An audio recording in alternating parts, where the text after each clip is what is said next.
Hello, everyone. I am here today with Andy Crestodina from Orbit Media. And Andy has been in the web design and interactive marketing space since January of 2000. In that time, he's helped thousands of people do a better job getting results online. He's a true evangelist for content marketing and ethical digital marketing. Together with the team at Orbit Media, Andy has put out some of the best digital marketing advice available in hundreds of practical articles, including posts on virtually all of the top marketing websites. Then there's the book Content Chemistry, which is now in its fourth edition. Andy is not only both a locally and nationally renowned speaker, but he is founder of Content Jam, Chicago's largest content marketing conference, currently in its 5th year. But he's also a regular face on the national circuit. If you go to a content marketing conference, the one Chicagoan, you're most likely to hear is Andy Crestodina. And today we are going to talk about non-paid content promotion strategies. Andy, how are you today? I am good. I'm glad to be here. This is great. Awesome, yes, and I am very surprised I got the Chicagoan my first try there. I was stumbling all over that earlier, but I saw you at the recent Content Marketing World Conference, and you just killed it, which is what drew me to you, and I am so interested in digging into this because I know you're going to offer lots of helpful tips. Great, yeah. So just to kind of get things rolling here, I believe, and, just from what I've seen out there and coming across, but a lot of times people believe that, getting the blog or podcast up or their video or whatever the content piece might be is the finish line. But can you speak a little on the importance of some of the benefits you can expect from promoting your content? Yeah, another way to put that is you can expect almost no results, if anything at all, if you don't promote the content. So the example I gave in Cleveland, I said that, and this is obviously true, the New York Times does not have a list of the best books. They have a list of the best-selling books. It's not about the best content. It's about the best promoted content. So another way to say it is a great article with good promotion behind it will get its butt kicked 10 out of 10 times against a good article with great promotion behind it. So it really is, if you were to just take the phrase, content marketing, the key there is the marketing. It's not, the greatest content, none of us have ever seen it because it was not well promoted. And so the job is really about content promotion. Gotcha. I think what's that saying? If content is king, then promotion is queen. And I do think that's, obviously there's a lot of people doing it incredibly well, but I do think that is a misnomer for some people. They just talk about content, and then they get it up there, especially if you're small without a following yet, then they're like, why is nothing happening? Well, because you're not getting it out there, right?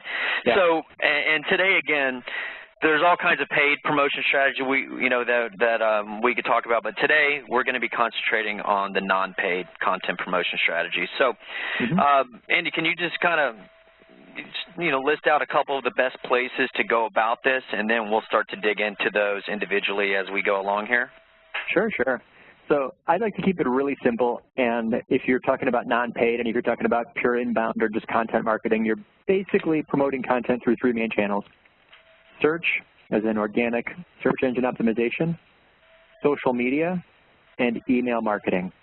I think it's really easy and to just think of it that way, and there's, you could slice it up into smaller pieces or add things maybe, but mostly that's it. It's search, it's social, it's email, and any piece of content, anything that you make, whatever you publish next, can be promoted through one of those 3 channels. The best content is designed specifically for the channel in which it's going to get the most traction. That's a big part of it. It's about creating content with the promotion piece in mind in advance. Okay. Well, cool. Let's start with a bit of the social part. Let's start with Twitter. Let's just have you dig into some of the best practices and your experiences in working with Twitter. Sure. So social is extremely visual. So we have to pay special attention to creating something that has a powerful featured image. The website needs to make sure that it's being set up so that that image will appear when it gets shared. So anything that you want it to get traction in social, make sure that you test it. There's little tags that you have to add in your programming or things that are done during the web design process that make sure that the featured image will appear in that piece if and when it does get shared. That's called the social snippet, although people don't know that name. That's actually what it's called when it appears in a social stream when it gets shared. So the visual is a huge piece. You can increase the click-through rate of that visual, which tends to keep it in, in an algorithmic context like Facebook, can keep it visible there for longer. Twitter doesn't really have an algorithm, of course, so but you still care about the click-through rate. You can increase that click-through rate by putting the title or the headline of the article into the image itself.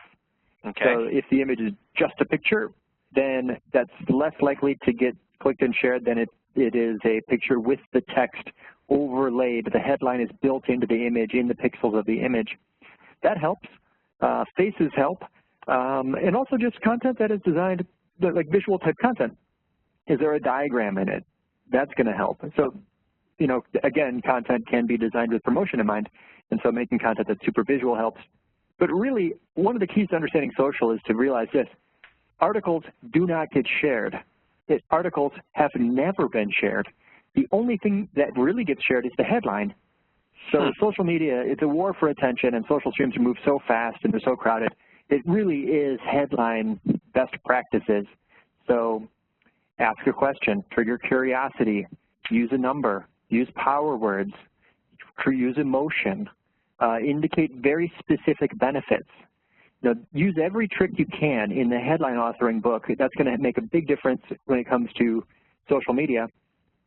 And then finally, if you want to prime the pump, the smart way to do this is to make sure that, if you're going to you want it to work well on Twitter, include some people who are active in Twitter in the article itself. So when you go to write this thing, maybe we're writing, 5 best practices for headlines, go find some people who are active on Twitter who are experts at the topic, invite them to contribute to the article, and once they're in the article, now you've got, it's called ego bait. You can mention them when you share it, and they're extremely likely to share it for you. That can really kind of grease the skids and make sure that thing's going to reach a little farther. Content optimized for social media really does need to include contributor quotes from relevant people.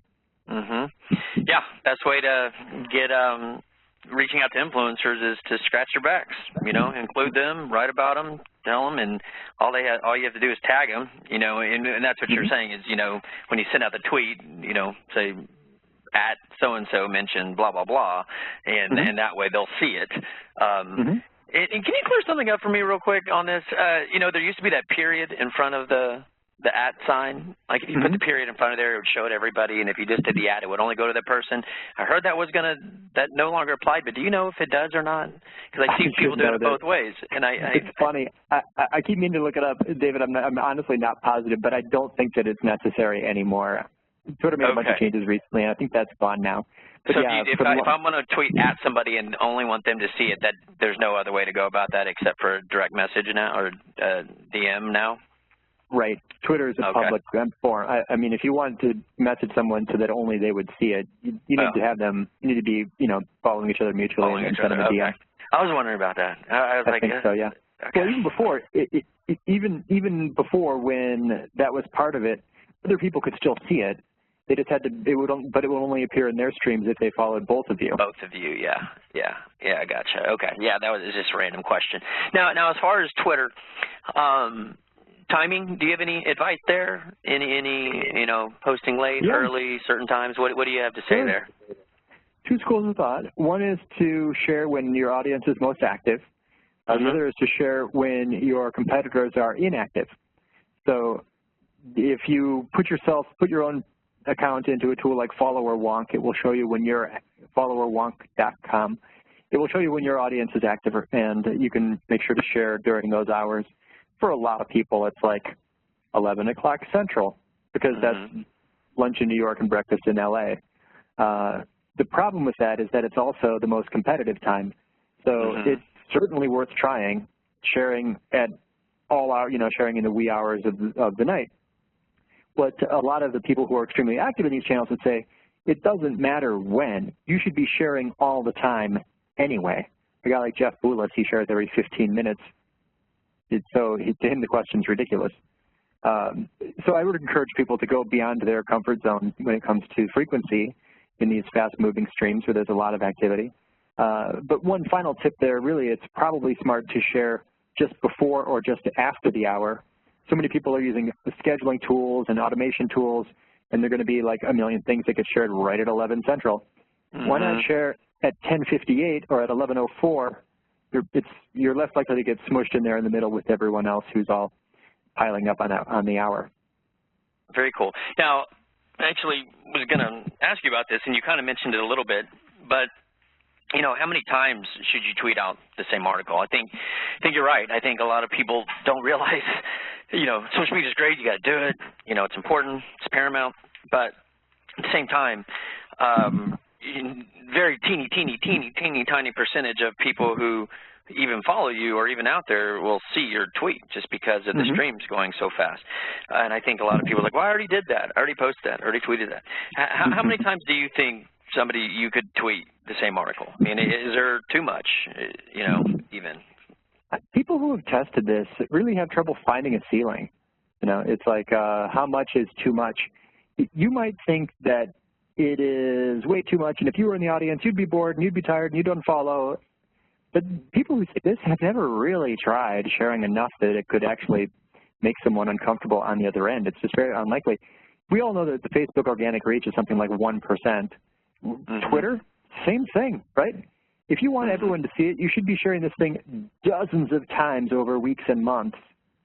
So what I usually, so here's an example of how to step it up. And this is serious, and I'm going to mention some paid tools. So in the beginning, you're going to tweet it 3 or 4 times using a tool like Hootsuite, which has an auto scheduling feature, or Buffer, which has an auto scheduling feature, so it's going to go out several times. Then go look at the click report and see which of those tweets got the most traction. Now, you need to do it the times to really remove time as a variable, but you still might get a sense for like, oh, the question headlines seem to work really well, or oh, when I used that image, it worked really well. So if you can get a little bit of data on what actually is getting the most traction in terms of the post, then take the one that works the best in that channel and use a tool like Edgar to have that one go out over and over. So Edgar is a social media scheduling tool that doesn't ever run dry. It just keeps things in rotation. MeetEdgar.com. Yeah, it's like $50 a month. So wait, yeah, let me ask you about that. That's interesting. So that's something with Buffer. You know, if you're going to post the same tweet even within a few days or whatever, you got to mix it up, or as they say, you've already repeated this one. With this Edgar thing, you're saying that the way it works is you get, you know, you go and you do you see and Buffer offers its own analytics for this stuff. If you're using Buffer, you know, they'll show it to you. So then you identify the ones. So then you take your best ones and then you start plopping them into this Edgar thing, you know, over time, and the best ones are there, and then that one will just keep it going, and you use Edgar for your best performing ones, and you kind of just keep loading that one up with whichever fit the criteria that you feel makes a good post or whatever, or has a post that was well received. Yeah, so Edgar, or so Buffer and Hootsuite have a queue, and it goes through the queue, and then the queue is empty. What Edgar does is you set up a schedule. I want to share on this network at these times, and then you create posts, and you put posts into categories. So if I have a post in a category going out at a certain time, it's going to randomly grab something from that big bucket of category, in that category, to go out at that specific time. And it uses Bitly as the shortener, so you still get reporting on it. So what you need to do, so these things are going to stay in rotation forever. So every Monday at 9:46 a.m., you're going to be sending something. So what you want to first load it with the things that you have vetted and confirmed that they are things that will have a high click-through rate. But then even after a while, you want to go back and look at the stats for all these things that have been shared repeatedly in cycle over and over for weeks and months, and go optimize Edgar, because that's when you want to make sure that these things are, you know, you're just sharing the best ones. So social media automation. Yeah, that's great. Yeah, I mean, that's a great way to go about it, because I mean, you got to keep loading them up in Buffer and everything, which, don't get me wrong, I personally use it and I think it's amazing. But this complementary tool with Edgar. Yeah, I mean, I need to look into that. I wasn't familiar with that. Thanks for that pointer. Anything else about Twitter you want to mention before we move on? I think I want to ask you a little bit about LinkedIn next. Yeah, what I would say about Twitter and LinkedIn and all social in general is that we just touched on and talked about how to be extremely efficient using it for one purpose, which is promoting content. But what we're going to get into here in a minute, I'm sure, is that these things are really good at networking. These are great tools for researching those influencers, finding relevant people, connecting with them, starting a conversation, gradually becoming friends with people, inviting people to collaborate with you. So yeah, a lot of people will hear what we just said about social media automation or social scheduling and think, oh, Andy's a spammer. And actually, the whole point of that is to free up more time for me to really interact with interesting people and build true relationships, in fact, actual friendships. So. Yeah, we definitely are going to be digging into, finding people, developing relationships. Absolutely. And that's a great point. I'm glad you brought that up. But yeah, and you made a great point. Yeah, no, you're just automating the table stakes. You got to get stuff out, and you can't be sitting there. Oh, it's 11 o'clock. My alarm went off. Let me tweet. And it's not efficient or realistic or smart or anything. So yeah, that's just the table stakes to get the stuff out. But yeah, I mean, you're going to be very, very real person who is going to be interacting with other people. You just frame that time up. It's a great point. Now, LinkedIn. Just a couple deals on the social part here. How does one go about sharing here, in your opinion, the same sort of thing, just buffering it, or do you suggest publishing here as well, where you can publish a post and sharing through your account? Can you dig into that a little bit? Sure. So LinkedIn is going to be relevant to everybody for their own career, but it's not necessarily relevant to every brand when it comes to sharing content. I mean, there's lots of B2C brands that just are not going to ever get any traction in LinkedIn. Might have great networking benefits, might have great career and personal branding benefits, but LinkedIn isn't, unlike Twitter, this isn't a network that's like a default yes for all brands.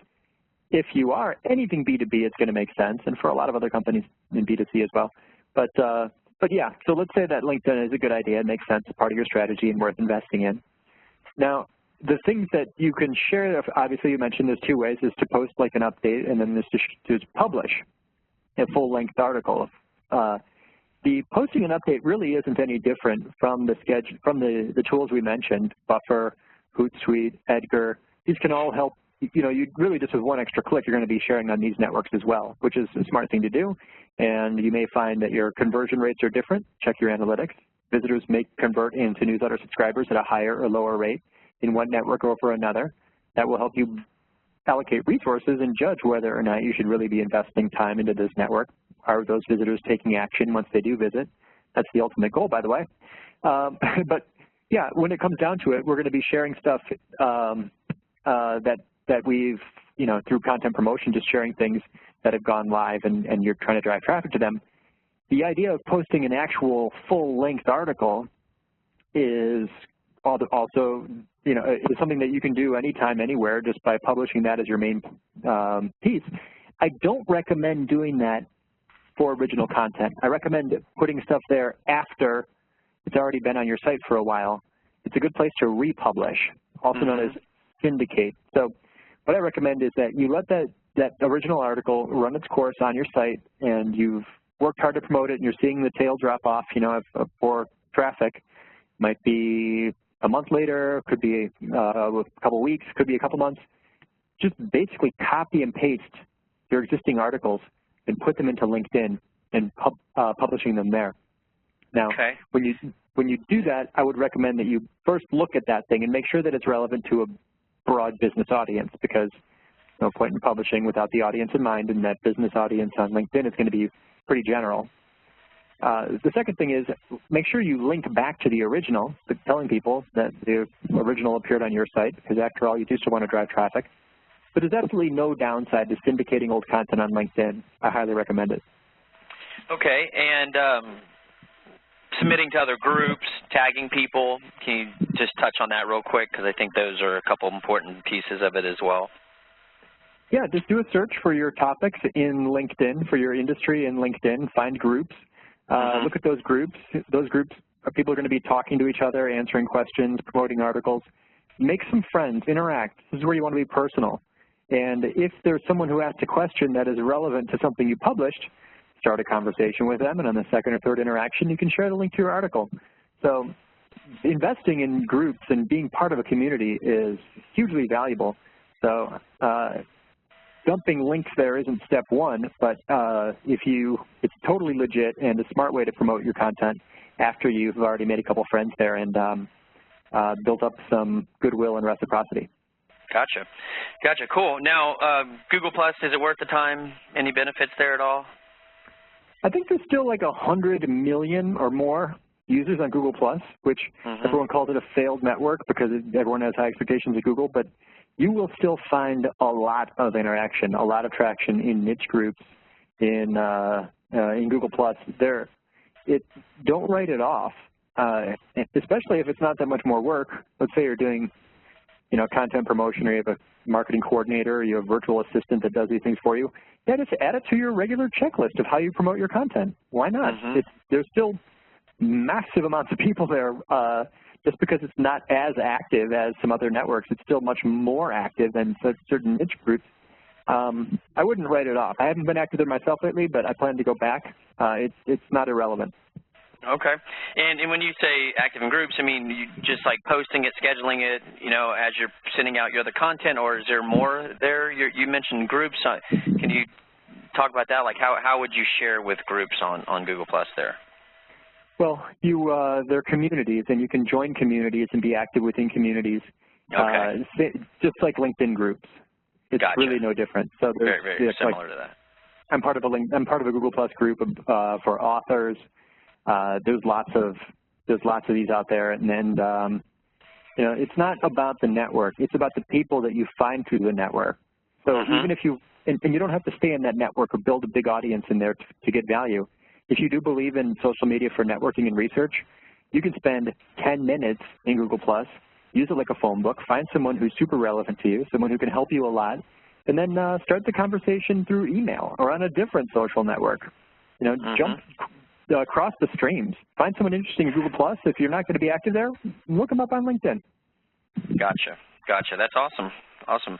Now, moving on to non-owned platforms, i.e. not your own website or blog, not your own personal Facebook page or Twitter account, other CMSs, other platforms out there that aren't yours. Can you please give the listeners some good pointers on how they can further their reach through things like roundups or people who aggregate good content or possibly other influencers? Can you dig into this a little bit? Yeah, so there's so many places where content can appear. One thing that you can do is, like, let's say if someone asks you a question during sales or, just on the phone or at a bar or something, and you have that answer, especially if it was email or something, you emailed someone an answer, you can actually just go search for other communities where that question was asked and copy and paste your answer in there. Quora is a good place for this. Quora.com is a question and answer website, kind of a social network. And there's just lots and lots of places on the internet where people are asking the questions that you can answer and maybe have already answered in your content in some way, shape, or form. But when it comes to, I guess, David, were you asking about getting into other people's roundups? Well, as I was reading this question, I do realize I kind of morphed a couple questions there. One of them would be, other things like, what you mentioned, Quora, possibly like a Medium, other blog platforms like business to community, things like that. But I did kind of mush these questions together because, yes, the other part is finding link roundups and stuff like that. So let's split these apart. You already were kind of talking about Quora and stuff. And let's just let people know, is it worth it or not to go to like a Medium or a business to community or an inbound marketer, .org, those. Is it worth it to go there and publish there as well? And then we'll get into the link roundup stuff. Yeah, so we talked about using LinkedIn Publisher as a place for syndication to repost or just copy and paste in old articles after they've run their course on your site. Medium, same thing. It's a nice place to syndicate. Now, there are other communities where there's like it's an actual community of people who are sort of like upvoting each other's work, something like growth, and they exist in many different niches, but we're in marketing, so some of the big ones in marketing are inbound.org and Growth Hacker. So these are places where you can share any article, and if people like it, they'll upvote it, and if it makes it to the top of that popular list, then it has a chance of getting a lot more visibility and traffic. This is really going to benefit you if you have invested in that community. And you can interact with people and comment and mention and ask your friends to help your content by upvoting it. A lot of other sites like the Moz, Moz is a community where things get upvoted, and that kind of helps them rise to the top. One of the killer tricks that not everyone realizes is you can create your own private community, like a mastermind group or a private Slack board. Use slack.com to create a group of marketers. And if you can stay active and get traction and drive enough value to each other, then you can end up in a group that maybe you had created or joined someone else's of 25 or 30 or 50 marketers who are all sharing, upvoting, tweeting, reposting, liking. I mean, everybody ends up in this kind of like mutual back-scratching society. And you end up in and if the content is good, you're glad anyway, because everything that you find through that and other people are sharing with you is of quality. But there are kind of ways to hack the system when you see how people do it. I would consider looking for or starting your own Slack board of other people who are in kind of a content promotion group. It can be extremely effective. Awesome. And you've mentioned this a couple times here today about, yeah, these are great places to go, repurpose your content, and it's easy to do. You can just basically copy and paste. And, but you said to do that later, after you've had your article on your site run its course for about a month or so. Can you talk about why you've mentioned that advice? Yeah, so let's say you write an amazing article, the best you've ever written, and it's got a great headline, and it's like super practical but also emotional and highly visual, and it goes viral. Or let's say it suddenly gets 10x what you usually get for a specific piece of content. If that happens on LinkedIn, that's a sad thing. That's not really what you wanted to have happen. If that happens on Medium, okay, that's nice, but where there's traffic, there's hope. You want to give this piece that you created a chance to hit a home run while it's on your you got home field advantage. A little baseball metaphor for you there. So basically, if the visitors to your site have a chance of subscribing to your newsletter or linking to something that you made because it helped them solve a problem, and those are the 2/3 of promotion is email and search. So those subscribers will help email next time around, and that link will help you rank higher next time around. So you want to try to get those benefits from any piece of content before you syndicate it, because if 1 million people link to Medium, doesn't help you. If 1 million people visit Medium and read it and leave, doesn't help you. Not as much as it would if that person, if it was on your site and that person could subscribe. Gotcha. And you're saying like on a Medium and those at the bottom of the article, just say, hey, to see the original piece of content, click here, and then hyperlink that to your blog post kind of thing? Yep, or some people will put like 2/3 of the article and say to read the rest of this, go over there. No, you can find it on my site. It's right here. What do you suggest? To see the original. Well, really, if you want someone to click on something, it should have a call to action. So what you want to do is to trigger curiosity by either posting the whole article and having part 2 be on your site, or posting 9 out of the 10 tips and giving people a reason to read the rest. It's sort of like any content upgrade or lead magnet. Ask yourself, no matter what link you make anywhere, no matter what button you created anywhere on the internet, ask yourself, why would someone do that? Why would they click? Why would they care?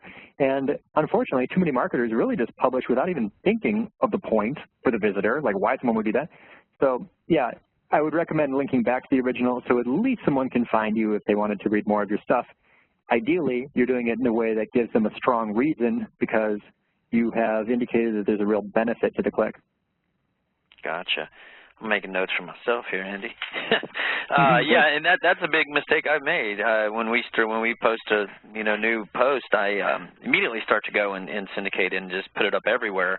I just need to kind of hold my horses there a little bit and just wait for a little bit and then go do that. So, and linking back like that, there's some great tips, and I hope everybody pays attention to those, because those are some golden tips right there that will move the needle for you. Is let your article rank, You know, give it some time. And I think Rand Fishkin said the same thing when I saw him speak at the Content Marketing World Conference as well.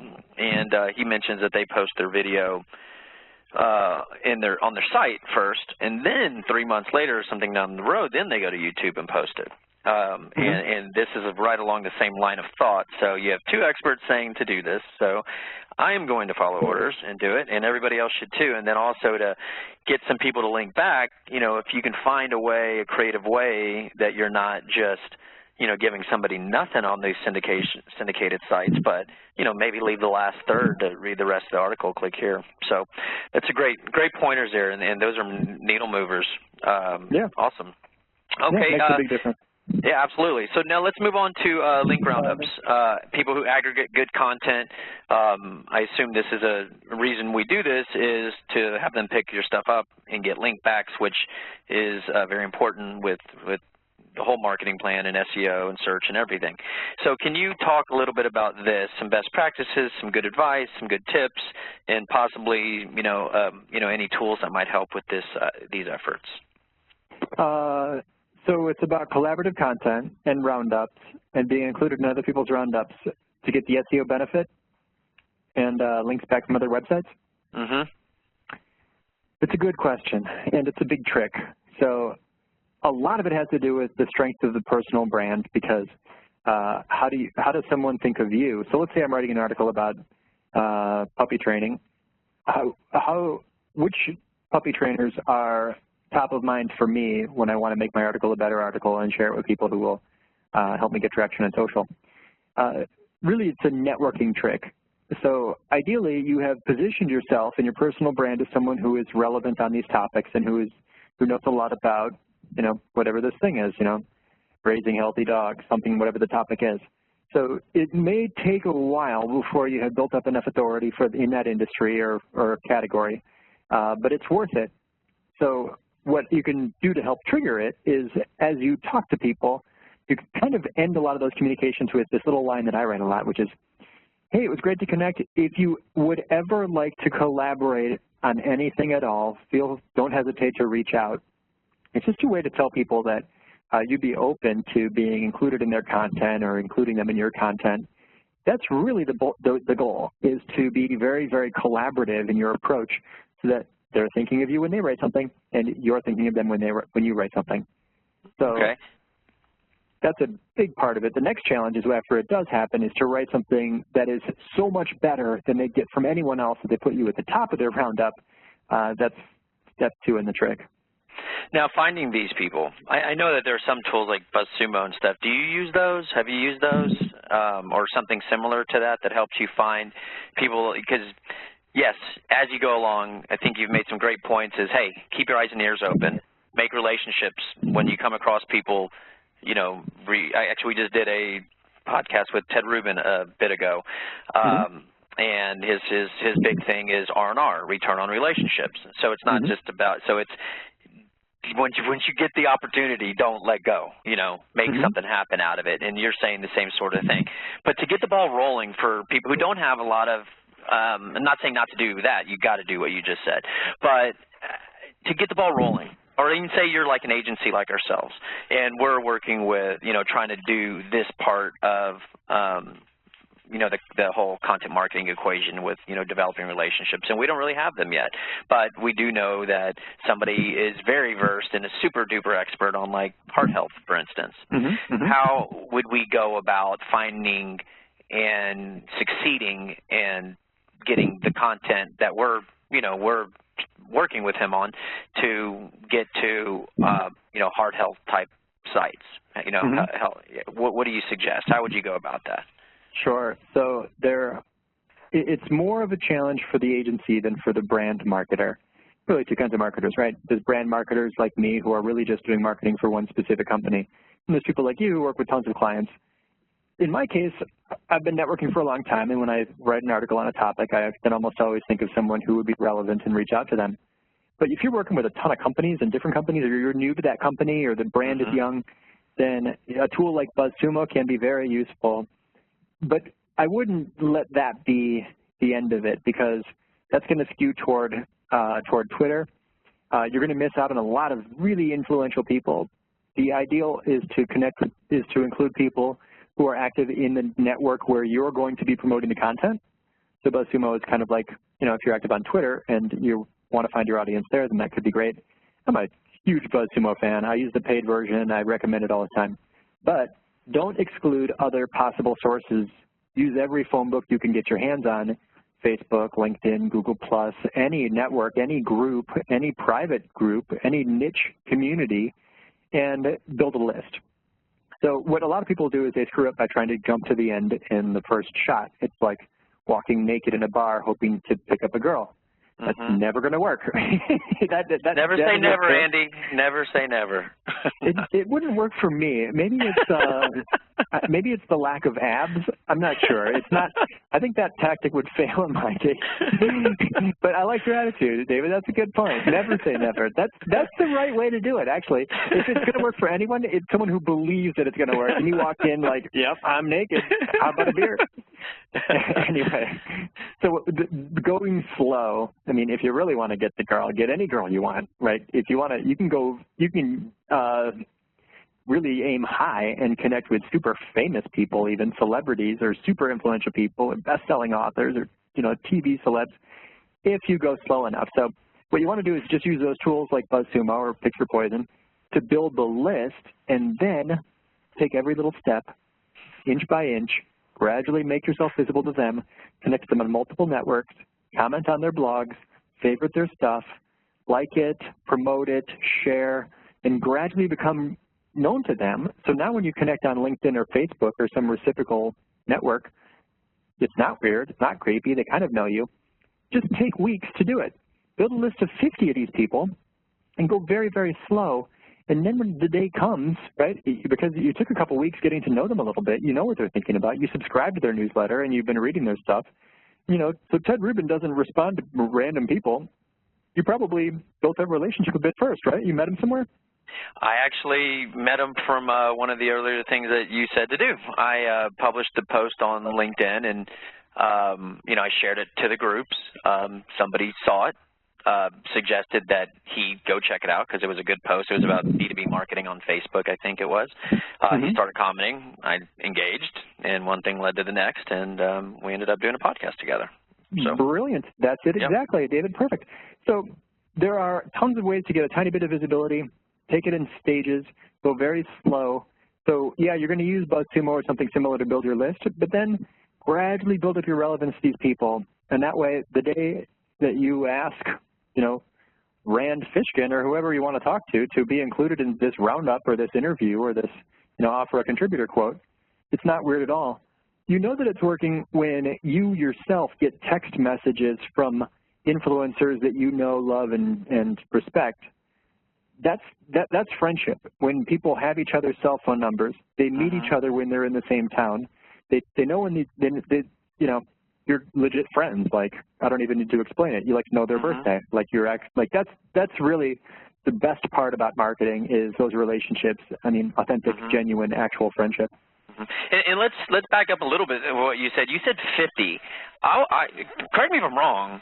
I mean, if you're able to score on like 5, 10, or 15 of these, getting these link backs for your content, that is not nothing, right? I mean, that will help you. Oh, it's amazing. I mean, what we're describing is a tactic that fewer than 1% of marketers will ever do.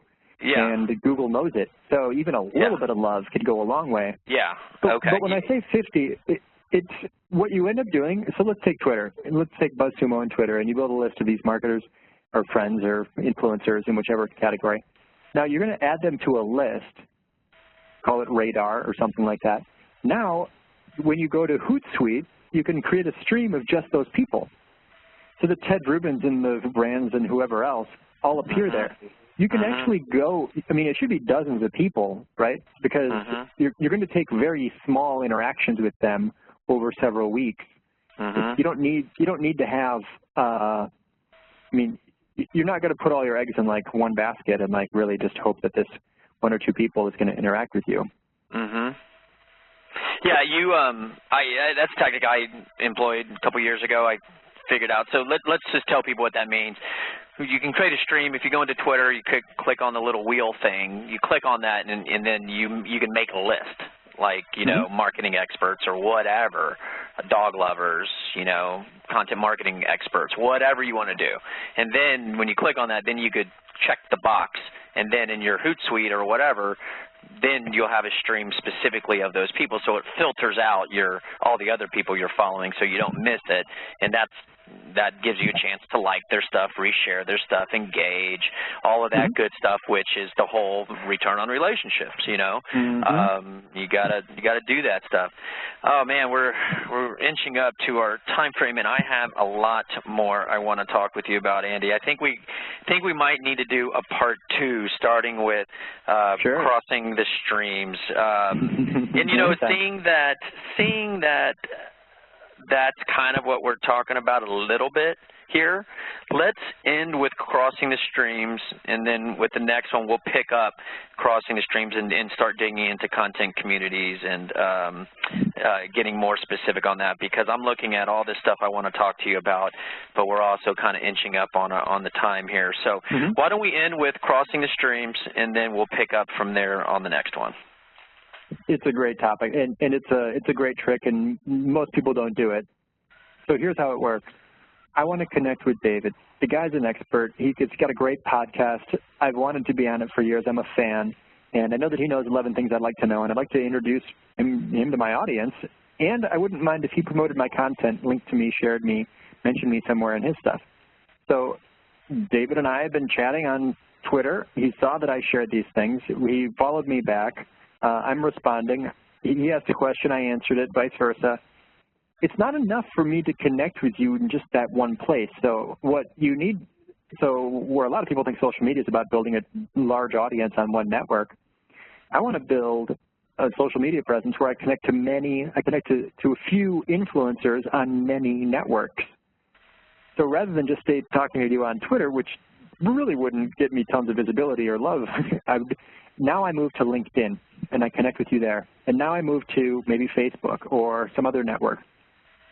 Now, where it really begins to work is in the content promotion context, because let's say 22 people all share and like and comment something on one place.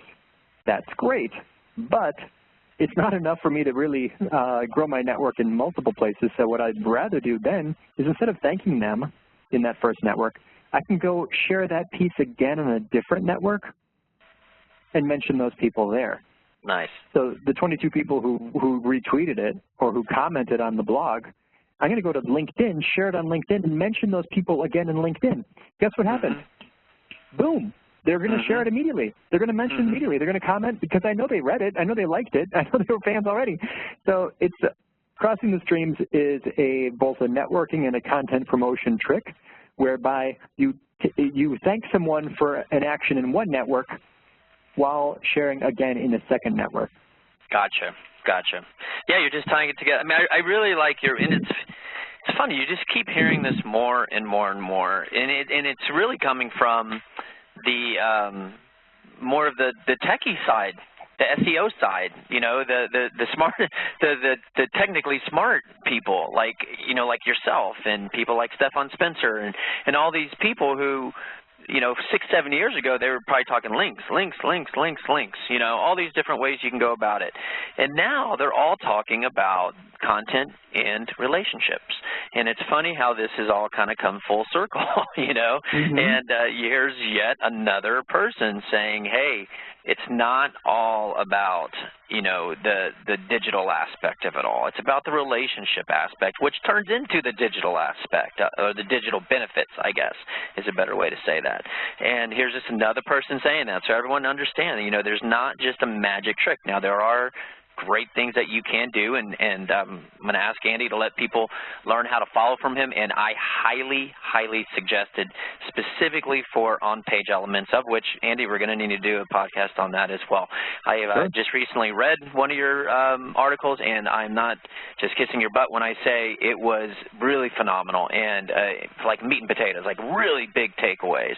And in fact, I tweeted it out for you a couple times just because I just thought it was so helpful. So you really give like takeaways for on-page element stuff, real meat and potato stuff. So with that lead up, tell everybody how they can follow you.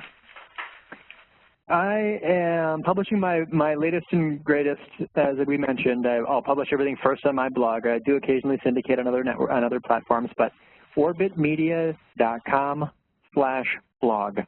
I write something there every 2 weeks. The newsletter is not going to bomb your inbox because it's not even weekly. It's just every other week. But they're long, detailed, in-depth how-to articles. You can also find me on any social network. I have, and I recommend everyone do this, I'll connect with virtually anybody on LinkedIn. Why not? It's a great network, and I'm not one of those people who thinks that I have to have, done a blood test and dated, to be friends on LinkedIn. So connect with me on LinkedIn, Twitter, or visit me on my own blog. Also, the book Content Chemistry is available in its 4th edition on Amazon, somewhere that's on Amazon. All right, and your Twitter handle, Andy? It's my last name, Crestodina, Crestodina. All right, and it's Orbit Media, and just for people who are listening and not reading this, it's ORBIT, Orbit Media. So, Andy, I really appreciate it. We are going to go ahead and have to break this into 2 parts, but I have a lot more I want to talk to you about, so we'll get you back on soon and finish it up. But I really appreciate your time, and thanks for all the awesome pointers.